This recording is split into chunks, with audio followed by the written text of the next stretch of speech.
Hey guys, Pierre here, and just wanted to chime in and let you know I'm on my way to meet up with a realtor that is really interested about door knocking and wants to get some ideas as to how to really get organized with some of the technology that's out there and everything else. But it's really surprising to me that with all the resources that we all have, that it really comes back down to that personal touch of what everybody wants. It really blows my mind of how much babysitting a lot of people really need.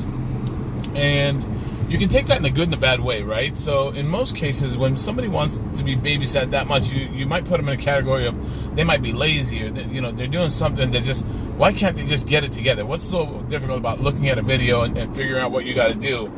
And the more I think about it, the more I watch and the more I listen to other realtors or even other sales professionals and everything else, they're really just looking for answers on how to improve. How do you get better? And they really want to absorb it from hearing it from someone that's been there and done that. A lot of us just don't have that initiative to say, you know what, I'm going to pick up the ball, I'm going to figure it out, and I'm going to go out there and crush it. And it's kind of sad, guys, to be honest with you, because, especially in the sales industry, right, we get into this thing because, a lot of people see the potential of having the freedom to work whenever they want to work, or, make the ton of money, or whatever it is, just whatever crazy, stupid idea they got in their head about how sales is going to be so easy because they make people laugh, or they make people, whatever, they're very influential, or whatever else it is. But when it comes right down to trying to execute, it blows me away how many people just don't know or are scared to take the next step, right?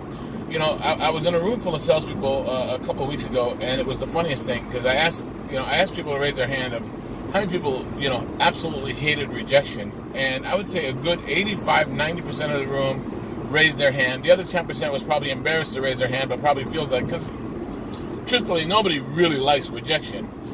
But if you're in the sales industry, it's pretty amazing to think that you hate rejection, but you've gotten into an industry where your job really starts with no, right? If it was just, yes, I want this, and yes, I want that, are you really a salesperson, or are you an order taker? Are you in the business of assisting and helping people find and, accomplish their dreams, or are you really there just to say, yes, sir, yes, ma'am, however you like, whatever you like? So again, just something food for thought, guys. If you really want to get better at something, sure, you can go out there and put some resources and start, asking people questions like myself, and I might give you my 2 cents. But just because of what I share with you doesn't mean that this is what you're going to be able to accomplish, right? You've got to find your strengths. You've got to find your passion and your drive of what's going to make you want to go. And if you can't do that, guys, there isn't a YouTube video out there. There isn't a single person that's going to talk to you or coach you. There's no hypnosis program that's going to make you want to get out and be the guy that you want to be, or the girl that you want to be, and want to change your life for better if you don't have a passion for what you want to do. And I promise you, money's not the only driving passion, guys. You've got to have that force behind you of wanting to you've got to be the best. You've got to be the one that wants to be better than everybody else. You've got to be having that competitive edge. And if you don't have that, guys, it's not because you're not driven. It's not because, you're not a natural salesperson, or you're not a natural this or that. It's got nothing to do with that. It's just that you just haven't found the right passion for what'll get you to that state. Because once you find that, guys, game over. You're done. There's nothing going to be able to stop you. So just take that into consideration, when you're calling customer support for any product, when you're looking at videos trying to figure it out. Like I said, originally I thought it was a lot of babysitting or trying to, be lazy, but really it's just people looking for answers, and truly you got to start looking within yourself for those answers of what do you want that for, what do you need that for, and how's that going to change your life when you're ready to take that next step.